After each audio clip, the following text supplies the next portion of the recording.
മറ്റുമുണ്ട്, പരിചയക്കാരില്ല. അപ്പോൾ ആ സഹപ്രവർത്തകരിൽ നിന്നും എനിക്ക് അവരെല്ലാം ഓരോരോ കാര്യങ്ങളും ചിരിച്ചും കളിച്ചും അവരവരുടെ കാര്യങ്ങളും അവരവരുടെ പരിചയങ്ങൾ പുതുക്കുകയും ഒക്കെ. ഞാൻ ഒറ്റയ്ക്കാണ്. അപ്പോൾ ഞാൻ എൻ്റെ സീറ്റിൽ ബസ്സിൽ ഇരുന്നപ്പോൾ സീറ്റിലൊരു സാറിനെ കിട്ടി, വില്ലേജ് ഓഫീസറെ കിട്ടി. അദ്ദേഹവുമായിട്ട് സംവദിക്കും. അദ്ദേഹം ഈ നാട്ടുകാരനാണ്. അപ്പോൾ അങ്ങനെ അദ്ദേഹവുമായിട്ട് സംസാരിച്ചിവിടെ വരുന്നു. അപ്പോൾ എൻ്റെ ഡ്യൂട്ടിയിലെ ടീമിൽ ഞാൻ എൻ്റെ സീനിയറായിട്ടുള്ള ഓഫീസർ ആരാണെന്ന് എനിക്കറിയില്ല.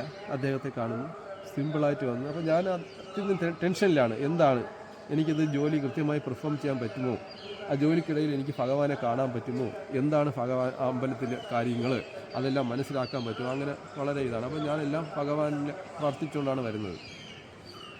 അപ്പോൾ വരുന്നു, ആദ്യം തന്നെ ഫോൺ കോൾ ചെയ്യുന്നു.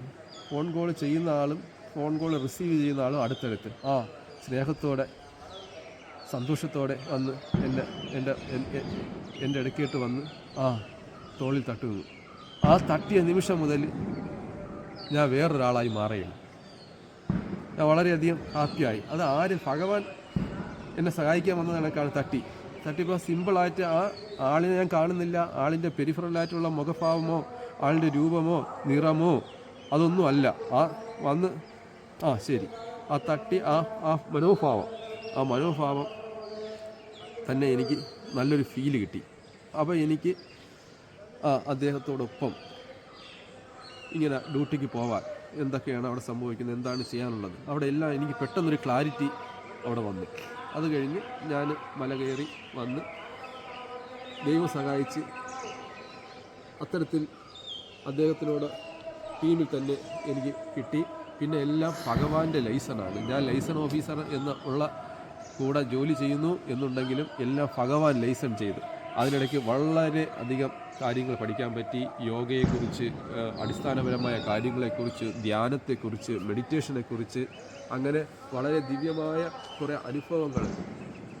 ഭഗവാൻ എന്താണ്, ഭഗവാന്റെ അവിടെ നടക്കുന്ന പൂജകൾ, ഓരോന്നിൻ്റെ ഇമ്പോർട്ടൻസ്, ഇതൊക്കെ എനിക്ക് ഭഗവാൻ നേരിട്ട് വന്ന് പ്രത്യക്ഷപ്പെട്ട് ഒരാളെയും കൈപിടിച്ച് ഉയർത്തുകയോ ഒന്നും ചെയ്യത്തില്ല.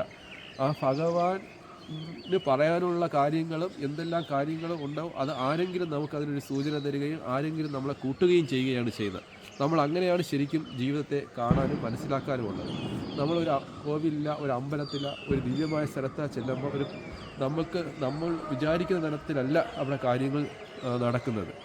ഭഗവാൻ എനിക്ക് നേരിട്ട് വന്ന് നീ അത് ചെയ്യൂ, ഇത് ചെയ്യൂ, അല്ലെങ്കിൽ നിൻ്റെ കാര്യങ്ങൾ ഇങ്ങനെയാണ്, ഇതാണ് ശരിയായ കാര്യം, നിനക്ക് അറിയേണ്ട കാര്യങ്ങൾ ഭഗവാൻ ഒരിക്കലും നേരിട്ട് വന്ന് പറഞ്ഞു തരത്തില്ല. പക്ഷേ അവിടെ ഒരു മാധ്യമം വരും. ആ മാധ്യമങ്ങളെ നമ്മൾ ഒബ്സർവ് ചെയ്യാനുള്ള ഒരു കഴിവ് നമുക്കുണ്ടാവണം.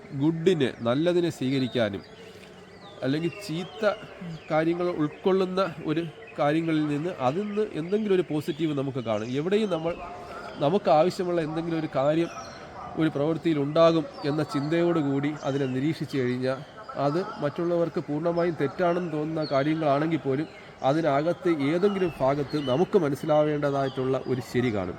ആ ശരി, അതിൽ പോലും ഒരു ശരി കണ്ടെത്താൻ കഴിയുമെങ്കിൽ നമുക്ക് ശരിയായ കാര്യങ്ങൾ എത്രത്തോളം സന്തോഷത്തോടെയും ഹൃദയത്തോടെയും സ്വീകരിക്കാൻ കഴിയും. അങ്ങനെ ഒരു മനോഭാവത്തോടു കൂടി നമ്മൾ ഓരോ കാര്യത്തെയും സ്വീകരിച്ചാൽ നമ്മൾ ഒന്നും അറിയാതെ തന്നെ, നമ്മൾ ആവശ്യപ്പെടാതെ തന്നെ, നമ്മൾ ഒന്നും ആവശ്യപ്പെടാതെ നമ്മുടെ മുന്നിലേക്ക് എല്ലാം എത്തിച്ചേരും. നമ്മുടെ മുന്നിലേക്ക് നമ്മൾ ഉദ്ദേശിക്കാത്ത, നമുക്ക് അറിഞ്ഞിടാത്ത കാര്യങ്ങൾ അൺലിമിറ്റഡായിട്ട് ആ പ്രപഞ്ചത്തിൽ നിന്ന് അല്ലെങ്കിൽ ആ സറൗണ്ടിങ്സിൽ നിന്ന് നമുക്ക് വളരെ ദിവ്യമായ ഒരു അനുഭവവും അനുഭൂതിയും, എന്താണ് ഈ ഭഗവത് സന്നിധിയിൽ നടക്കുന്നത്, എന്താണ് ഇതിൻ്റെ പരംപൊരുൾ, അതാരാണ്, എന്താണ്, എവിടെ നിന്നാണ് ഇത്രയും ആൾക്കാർ വരുന്നു. പ്രതിസന്ധി ഘട്ടങ്ങൾ കടന്നു പോയിട്ടുണ്ടാവും. ഈ പ്രതിസന്ധി ഘട്ടങ്ങൾ, ജോലിക്കിടയിലുണ്ടായ പ്രതിസന്ധി ഘട്ടത്തെ എങ്ങനെയാണ് അതിജീവിക്കാൻ ശ്രമിച്ചത്? ഞാൻ എൻ്റെ പരിമിതിക്കുള്ളിൽ നിന്നുകൊണ്ട് സ്നേഹത്തോടെയും വരുന്ന ആൾക്കാർ, നമ്മൾ എന്താണോ ഒരു സർവീസ് റെൻഡർ ചെയ്യാൻ എന്നെ ഏൽപ്പിച്ചത്, ആ സർവീസ് ഞാൻ എൻ്റെ കൊണ്ട് എങ്ങനെ ചെയ്യാം, അതിന് എൻ്റെ മനസ്സിൽ ആർക്കും ബുദ്ധിമുട്ടില്ലാതെ എങ്ങനെ ചെയ്യാമെന്ന് ചിന്തിച്ചത് മാത്രമേ ഉള്ളൂ. ബാക്കി കാര്യങ്ങളെല്ലാം ഭഗവാൻ അതിൻ്റെ വഴിക്ക് കൊണ്ടുവന്നു. എന്ന് പറഞ്ഞാൽ നമ്മൾ ഒരു കാര്യം ചെയ്യുമ്പോൾ നമ്മൾ ആത്മസമർപ്പണത്തോടെ ചെയ്യണം, ഹൃദയത്തോടെ ചെയ്യണം. ഹൃദയത്തോടെ ചെയ്യുന്ന പ്രവർത്തനങ്ങൾ അത് നമുക്ക് ആ സർവീസ് ഒരു മനോവിഷമം ഉണ്ടാവാതെ ചെയ്യാൻ പറ്റണം എന്നൊരു ഭാവം മാത്രം നമുക്ക് മതി, ബാക്കിയെല്ലാം നടക്കും. നമ്മൾ അതിന് വേറൊരു മാജിക് ഉണ്ട്. നമ്മളിപ്പോൾ ലൈസൺ വർക്ക് ചെയ്യാത്ത ഒരാൾ പോലും നമ്മൾ വിളിക്കുമ്പോൾ ഗുഡ് ദർശൻ, എല്ലാം മംഗളമായി നടന്നു എന്നൊരു റിപ്ലൈ നമുക്ക് വരും. അപ്പോൾ വളരെ ആശ്വാസകരമായി, അതൊരു മാജിക്കാണ്. മീൻസ് നമുക്ക് കൂടുതൽ പീഡയോ നമുക്ക് കൂടുതൽ ബുദ്ധിമുട്ടോ ഉണ്ടാവാത്ത തരത്തിൽ എന്ന് വെച്ചാൽ നമ്മൾ ഫസ്റ്റ് പ്രവൃത്തി ചെയ്യുന്ന എന്തെന്ന് ഭഗവാൻ വീക്ഷിക്കുകയാണ്. നമ്മൾ ഫസ്റ്റ് പ്രവൃത്തി ചെയ്ത് ആ ഫസ്റ്റ് പ്രവൃത്തിയിൽ നമ്മൾ എത്രത്തോളം ആത്മസമർപ്പണവും സ്നേഹമെന്ന ഭാവം, നമ്മൾ ഒരു വരുന്ന വ്യക്തി നമ്മൾ മുന്നിൽ വരുന്ന വ്യക്തി ആരായാലും അവരോട് സ്നേഹത്തോടെ നമുക്ക് ആത്മബന്ധത്തോടെ നമ്മളൊരു സംസാരം, ഒരു വാക്ക്, ആ വാക്ക് ആത്മബന്ധത്തോടെയുള്ള വാക്ക് ഇൻട്രാക്ട് ചെയ്യുന്ന അയാളുടെ ഭാവത്തിലല്ല, അയാളുടെ ഉള്ളിലേക്ക് നമ്മൾ പറയുന്ന കാര്യങ്ങൾ എത്തിച്ചേരും. ആ സ്നേഹം, ആത്മബന്ധം, ആ നമ്മൾ പ്രകടിപ്പിക്കുന്ന സ്നേഹവും അത് നമുക്ക് റിട്ടേൺ ആയിട്ട് വരുന്നത് ഭഗവാന്റെ മായയിലൂടെയാണ്. നമുക്ക് കിട്ടാത്ത കാര്യങ്ങൾ, പ്രസാദങ്ങൾ, തൊഴാനുള്ള ഭാഗ്യങ്ങൾ എല്ലാം നമുക്ക് ഓട്ടോമാറ്റിക്കലി വരും.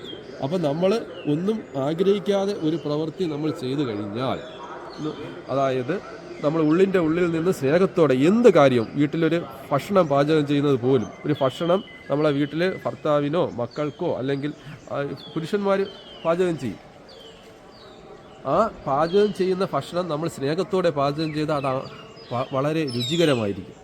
ഇപ്പം ഉദാഹരണമായിട്ട് നമ്മൾ തല ചീകി കൊടുക്കുന്നത്, സാധാരണ സ്ത്രീകളാണ് തല ചെയ്യുന്നത്. നമ്മൾ ഒന്ന് ശ്രദ്ധിച്ച് നോക്കും, പുരുഷന്മാരായിട്ടുള്ള ആൾക്കാരൊന്ന് ശ്രദ്ധിച്ച് നോക്കും. മക്കളുടെ തല ചെയ്യുകയോ എന്തിന് നമ്മുടെ ഭാര്യയുടെ തല നമ്മൾ ചീകി നോക്കും. ആ തല വെറുതെ നമ്മൾ കോമ്പ് വെച്ച് ഇങ്ങനെ ആക്കിയാൽ മതി. അന്ന് ആ ഒരു സന്തോഷം, അവർക്ക് ഫീൽ ചെയ്യുന്ന സന്തോഷം, അവരന്ന് സുന്ദരിയായിരിക്കും. ഒരു സ്ഥലത്ത് നമ്മൾ പോകുന്നു, അത്യാവശ്യമായിട്ട് പോകുന്നു, ഒരു വിവാഹ സ്ഥലത്ത്, സന്തോഷമുള്ളൊരു സ്ഥലത്ത് പോകുന്നു.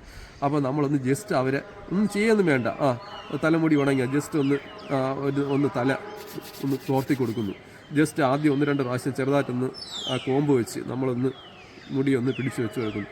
അവർക്കുണ്ടാവുന്ന സ്നേഹവും ആ സന്തോഷവും, അവരോടൊപ്പം നമ്മൾ ആ ഒരു ഫംഗ്ഷന് പോകുമ്പം അവർ ഒരു ദേവിയെപ്പോലെ സുന്ദരിയായിട്ടിരിക്കും. കാണാൻ ഒരിക്കലും ഈ ലക്ഷക്കണക്കിന് 1 ലക്ഷത്തിലധികം ആൾക്കാർ